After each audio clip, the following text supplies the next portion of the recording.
একটু ভাবলেই বুঝতে পারব। এসা পড়তে মসজিদে গিয়েছি, তাকবীরওয়ালা পাইনি। ইমাম সাহেব কেরাত শুরু করে দিয়েছেন। মুসল্লিরা মন্ত্রমুগ্ধ হয়ে সেই কেরাত শুনছেন। হঠাৎ কাতারের একেবারে বামপাশের যুবক মুসল্লিটির দিকে চোখ গেল। দেখে চমকে গেলাম। এ তো মুসল্লি না, মুসল্লির বেশে জুতোচোর। সাংঘাতিক ঘটনা। কাতারে হাত বেঁধে দাঁড়িয়ে আছে, অথচ এদিক সেদিক তাকাচ্ছে আর উসখুস করছে। মনে হয় ইমাম সাহেবের রুকুতে যাওয়ার অপেক্ষায় আছে। রুকুতে গেলেই সে নামাজ ছেড়ে দিয়ে দামি দামি জুতা নিয়ে পগার পার হবে। কি করব বুঝতে পারছিলাম না। জামাতে শরিক হব নাকি চোরটাকে হাতে নাতে ধরব। একদিকে চোখের সামনে জলজান্ত চোর, অন্যদিকে রাকাত ছুটে যাওয়ার আশঙ্কা। কি করি, এক শ্বাসরুদ্ধকর অবস্থার মধ্যে পড়ে গেলাম। অবশেষে আগে চোরটার দফারফা করার সিদ্ধান্তই নিলাম। নামাজরত মুসল্লিদের জুতা নিয়ে পালাবে, তা তো হতে দেয়া যায় না। এগিয়ে গিয়ে চোর বাটার পাশে দাঁড়িয়ে ইশারায় বললাম, মতলবটা কি? নামাজ ছেড়ে বেরিয়ে এসো, আজ তোমার খবর আছে।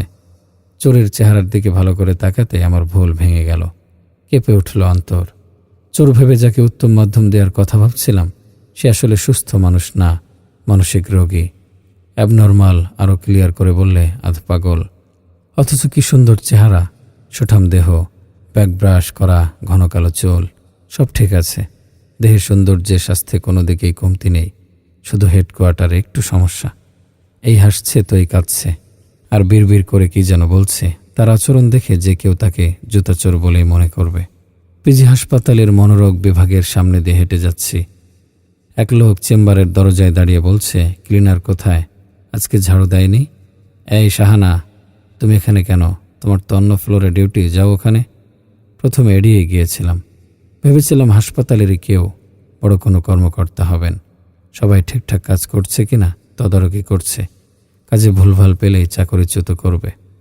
আমার ভুল ভাঙল নিমেষেই। আসলে সে কোনো কর্মকর্তাও না, ডাক্তারও না, না কেউ তার কথায় পাত্তা দিচ্ছে, না এখানে শাহানা নামে কেউ আছে। আসলে সে একজন মানসিক রোগী। দেখতে ভদ্র, কোট প্যান্ট পরে দাঁড়িয়ে আছে। বয়স খুবই কম, তারুণ্যও পার হয়নি। ভেতরে ডাক্তাররা রোগী দেখছেন। তাকে বলা হয়েছে বাইরে সিরিয়ালে দাঁড়িয়ে থাকতে। সে দাঁড়িয়ে দাঁড়িয়ে সব লেকচার দিয়ে যাচ্ছে। এই হাসছে তো এই কাঁদছে। কখনো কি ভেবে দেখেছি কি নিয়ে আমি বাহাদুরি করি? শক্তির বড়াই, সৌন্দর্যের বড়াই, ক্ষমতার পাওয়ার, সব বিলীন হয়ে যাবে শুধু একটা হুকুমে।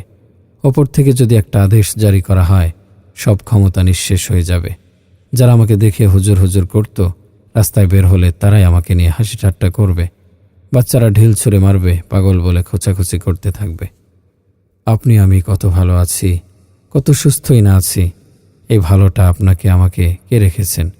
নিজেকে নিয়ে অহংকারের কিছু নেই।